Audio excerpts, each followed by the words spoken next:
But keeping with the fact that it is October, which is Breast Cancer Awareness Month, we're joined by a breast cancer survivor, Cheryl Fox, and also Dr. Getty. How do you do this morning? Great to see both of you. You too. Thank you. And I guess you guys want to talk a little bit about, well, breast cancer awareness and then treatment, and then also gene, tell me what this is, gene research, to kind of delve into who might be more apt to having cancer or not. You're referring to the breast and ovarian cancer gene called the BRCA test. There's even commercials now about it, commercials to the public. We're pretty aggressive at Community Breast Center in identifying our patients that should be tested for the gene. It's called the BRCA gene, or it's a BRCA1 and a BRCA2 gene. If you have a genetic abnormality or a gene mutation, which is a blood test, your chance of getting breast cancer is, your lifetime risk is up to 85%, which is pretty close to 100%. So it's almost like saying you're going to get it. Your chance of getting ovarian cancer is 25 to 50%, which sounds like a lot less, and it is, but we almost never catch ovarian cancer early, so it's still it's a very significant test. And Cheryl, you went through where you had the test. I did. Okay, and then what happened? You got your results, and yeah, I had tested positive for breast cancer, and so throughout the course of all the testing that we did, my doctor chose to do the BRCA testing solely because I was 42 years old. I was premenopausal. That was really the only hot button that she was looking at. I didn't have any other factors that would have persuaded her to do the testing. So solely because I was premenopausal, she did it. And I tested positive for the gene, and it blew me away. But it sealed the deal as far as what my treatment plan was going to be, because I chose to go a very aggressive form of treatment. I did the double mastectomy. I still had my ovaries from a hysterectomy I'd had 2 years prior to that, and so I had the ovaries removed. And I just tried to eliminate all possibilities of getting these forms of cancer ever again. And I think, and correct me if I'm wrong, doctor, but is it the case where if maybe a woman hasn't seen a history of breast cancer in her family, maybe she's a little lax in getting her screening, or what's been your experience? Well, the screening recommendation would go for anybody that doesn't have a family history. In fact, her daughters now would not even have the same screening recommendations. We would start screening them earlier. So screening recommendations, which is every year beginning at age 40, the screening mammogram every year at age 40, is for those who don't even have a family history. Because breast cancer happens, actually most of our patients that get breast cancer don't even have a family history.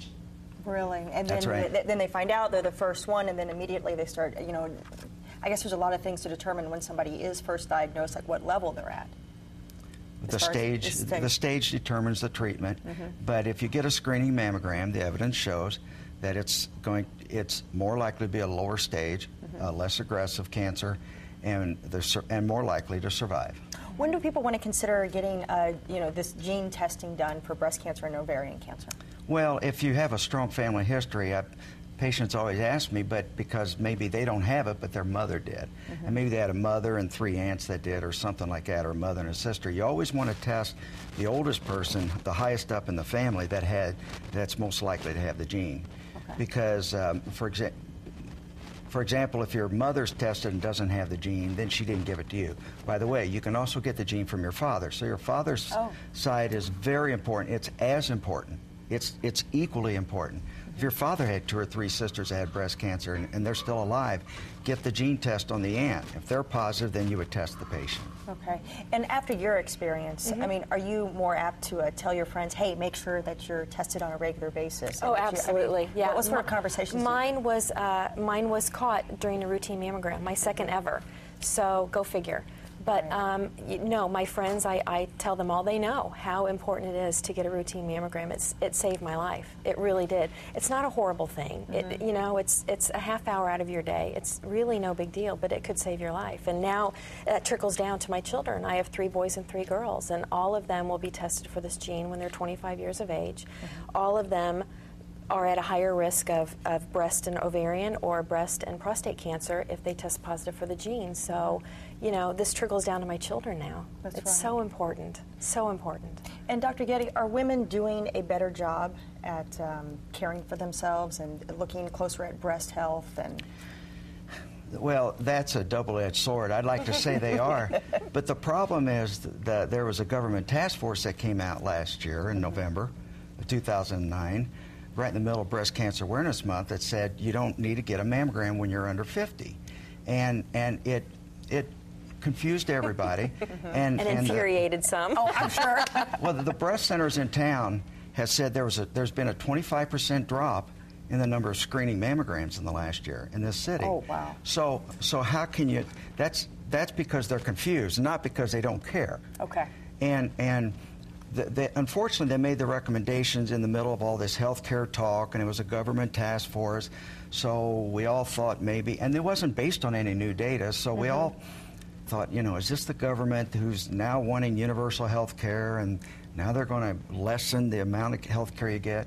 And the recommendations was based on the fact, see, there is less breast cancer when you're 40 than when you're 70. Okay, right. Okay, so they said the benefit of a screening mammogram under 50 is less. They didn't say there is no benefit.